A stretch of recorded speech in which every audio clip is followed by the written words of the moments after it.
Dear students, अभी तक हमने इक्विसिटम में बीजाणुओं के बनने तक पढ़ा है। ये बीजाणुधानियों में बनते हैं और ये बीजाणु हैप्लॉइड होते हैं क्योंकि ये मियोसिस या अर्धसूत्री विभाजन के परिणाम स्वरूप बनते हैं। ये बीजाणु मात्र कोशिकाओं से बनते हैं। जैसे ये एक बीजाणु मात्र कोशिका है। ये बीजाणु मात्र कोशिकाएं डिप्लॉइड होती हैं और इसके अर्धसूत्री विभाजन के कारण इनसे 4 बीजाणु बनते हैं। इस प्रकार से 3 हमें एक तरफ से दिखाई देते हैं और चौथा पीछे की तरफ होता है। तो इस तरह से एक बीजाणु मात्र कोशिका से 4 बीजाणु या स्पोर्स का निर्माण होता है। ये चारों स्पोर्स हैप्लॉइड होते हैं।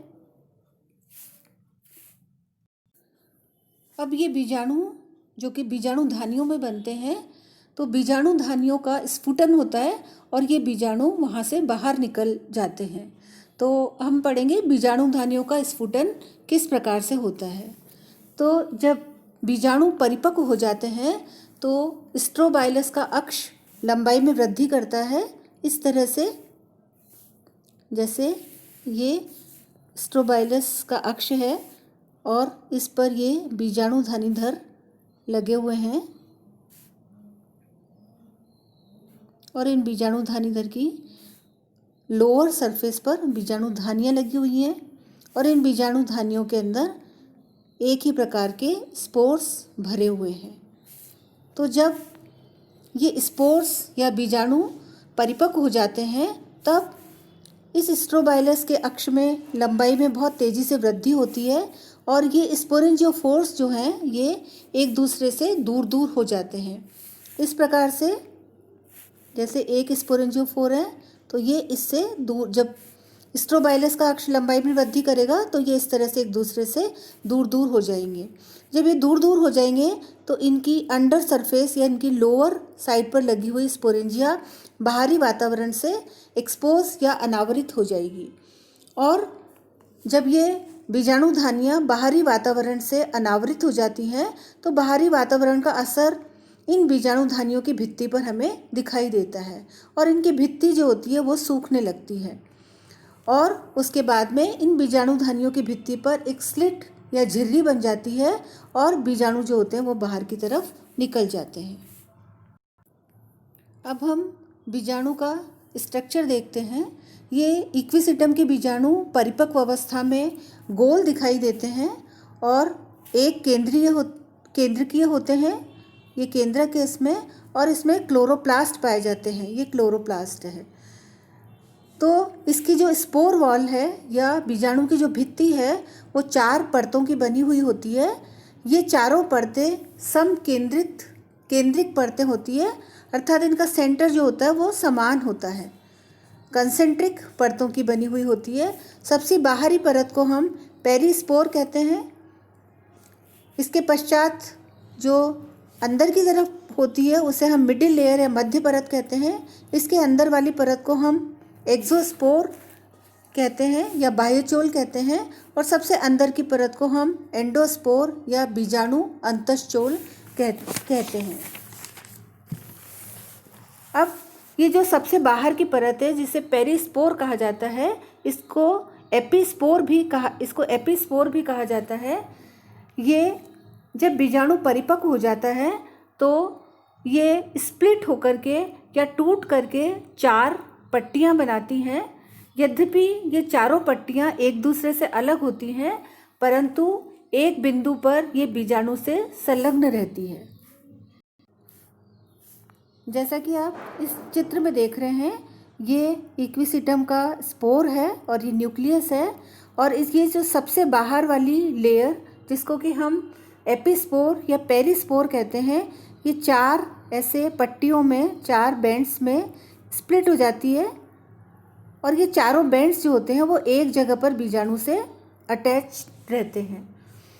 अपरिपक्व अवस्था में, अर्थात जब ये बीजाणु इमैच्योर होता है या अपरिपक्व होता है, तो ये पट्टियाँ बीजाणु के चारों तरफ इस प्रकार से सर्पिल क्रम में लिपटी रहती हैं, इस तरह से। परंतु जब बीजाणु परिपक्व हो जाता है तो ये एक दूसरे से इस प्रकार से अलग अलग हो जाती है। इन पट्टियों को हम इलेटर्स कहते हैं, और इन इलेटर्स के जो शीर्ष भाग हमें दिखाई देते हैं ये चम्मच के समान चपटे और चम्मच के समान दिखाई देते हैं। ये इलेटर्स जो होते हैं वो आर्द्रताग्राही या हाइग्रोस्कोपिक होते हैं। आर्द्रताग्राही का मतलब है कि ऐसे स्ट्रक्चर जो वातावरण की आर्द्रता को ग्रहण कर लेते हैं। इसलिए ये इलेटर्स जो हैं, चूँकि ये आर्द्रताग्राही होते हैं, इसलिए वातावरण के अंदर जब आर्द्रता कम होती है तब ये फैल जाते हैं, और जब वातावरण के अंदर मॉइस्चर की मात्रा ज़्यादा होती है तो ये सिकुड़ जाते हैं। बच्चों, आपने पढ़ा होगा कि ब्रायोफाइटा वर्ग के सदस्यों में भी इलेटर्स पाए जाते हैं, और इक्विसिटम के स्पोर में भी ये इलेटर्स पाए जाते हैं। लेकिन ये इक्विसिटम के जो इलेटर्स होते हैं ये ब्रायोफाइटा वर्ग के इलेटर्स से बिल्कुल भिन्न होते हैं। ब्रायोफाइटा के इलेटर्स जो होते हैं वो एक पूर्ण कोशिका, जिसे कि हम बंध्य बीजाणुजन कोशिका या स्टेराइल स्पोरोजिनस सेल कहते हैं, से विकसित होते हैं। लेकिन इक्विसिटम के इलेटर्स जो हैं वो बीजाणु भित्ति की जो सबसे बाहरी परत होती है, जिसे हम एपिस्पोर या पेरिस्पोर कहते हैं, उससे विकसित होते हैं। हालांकि ये जो इलेटर्स हैं, इन इलेटर्स का हमें अभी तक निश्चित रूप से कार्य ज्ञात नहीं है, लेकिन वैज्ञानिकों का ऐसा विश्वास है कि चूँकि ये इलेटर्स आर्द्रताग्राही होते हैं इसलिए ये बीजाणुधानी के विस्फुटन में सहायक होते हैं। ये वातावरण के अंदर जब नमी होती है तो सिकुड़ जाते हैं, जब वातावरण के अंदर नमी कम हो जाती है तब ये फैलते हैं। तो बार बार सिकुड़ने फैलने से ये बीजाणुधानी पर एक प्रकार का प्रेशर या दबाव क्रिएट करते हैं, जिससे अल्टीमेटली बीजाणुधानी की भित्ति में स्लिट बन जाती है और बीजाणु बाहर की तरफ निकल आते हैं।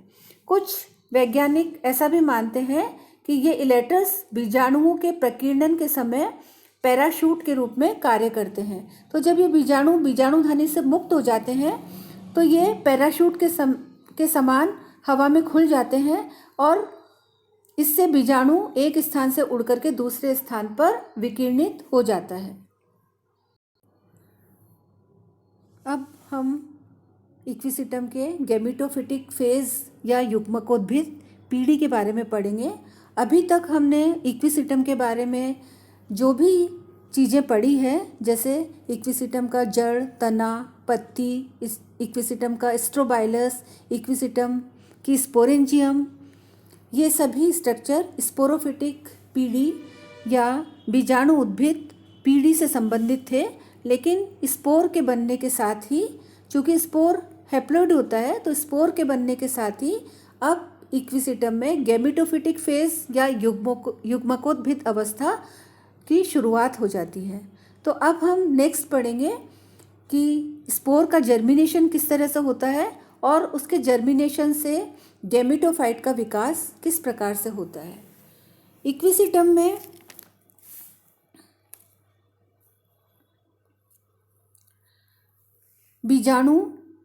बीजाणुधानियों से निकलने के पश्चात मिट्टी में गिर जाते हैं, और मिट्टी में गिरने के बाद ये तुरंत ही अंकुरित हो जाते हैं।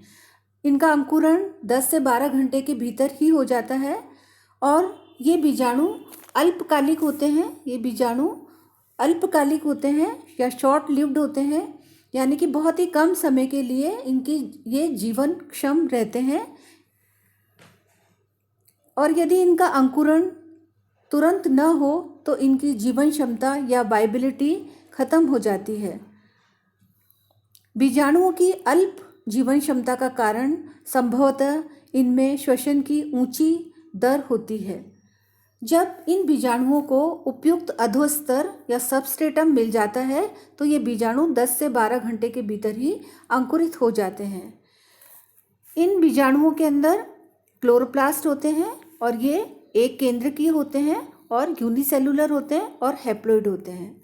अब जब इनका विभाजन होता है तो फर्स्ट विभाजन के परिणाम स्वरूप 2 असमान कोशिकाएं बनती है। ये फर्स्ट डिवीज़न हुआ है, जिससे एक छोटी सेल बनती है स्मॉलर, और एक लार्जर सेल बनती है। स्मॉलर राइजोइडल सेल कहलाती है, और बड़ी वाली कोशिका लार्जर सेल या बड़ी कोशिका जो होती है, इससे बाद में आगे चलकर प्रोथेलस का निर्माण होता है। ये जो छोटी राइजोइडल सेल होती है, इसमें भी क्लोरोप्लास्ट होता है और लार्जर सेल में भी क्लोरोप्लास्ट पाया जाता है। बाद में ये छोटी राइजोइडल सेल दीर्घित होकर के, इलोंगेट होकर के मूलाभास या राइजोइड का निर्माण करती है और इसके क्लोरोप्लास्ट खत्म हो जाते हैं। जैसा कि आप चित्र में देख रहे हैं कि ये बड़ी सेल है और ये छोटी सेल है। ये छोटी सेल इस तरह से दीर्घित होती चली जाती है और फर्स्ट राइजोइड का निर्माण करती है और ऊपर वाली सेल अनेक बार विभाजित होकर के प्रोथेलस का निर्माण करती है।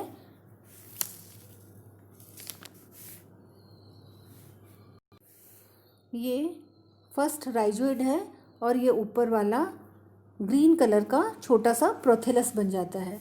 बाद में ये विकसित होकर के इस प्रकार से एक बड़ा प्रोथेलस का निर्माण करता है। इक्विसिटम के अंदर प्रोथेलस का जो साइज और उसका जो शेप होता है वो वातावरण की दशाओं पर निर्भर करता है। यदि बहुत सारे बीजाणु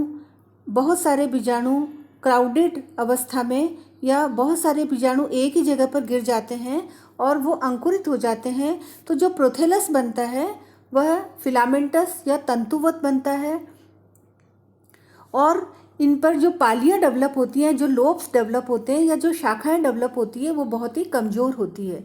लेकिन अगर बीजाणु दूर दूर गिरते हैं या बीजाणु विरल रूप से अंकुरित होते हैं तो प्रोथेलस अपेक्षाकृत मोटा और गद्दीनुमा होता है या कुशन शेप्ड होता है और इसके आधार भाग से अनेक रंगहीन राइजोइड्स निकलते हैं, जिनकी सहायता से यह भूमि से पानी और खनिज लवण अवशोषित करता है। प्रोथेलस का ऊपरी भाग ये ग्रीन कलर का होता है और इससे अनेक लोब्स या ये जो पालियाँ हैं ये विकसित होती हैं। इन पालियों पर फिर सेक्स ऑर्गन्स का निर्माण होता है। इक्विसिटम के प्रोथेलस की लैंगिकता या सेक्स बीजाणुओं के विरल अथवा सघन अंकुरण पर निर्भर करती है। यदि बीजाणु विरल रूप से अंकुरित होते हैं तो थैलस उभयलिंगाश्रयी या मोनोशियस विकसित होता है। इसमें पहले फीमेल रिप्रोडक्टिव ऑर्गन आर्किगोनियम का डेवलपमेंट होता है और उसके पश्चात मेल रिप्रोडक्टिव ऑर्गन एंथ्रीडियम का विकास होता है।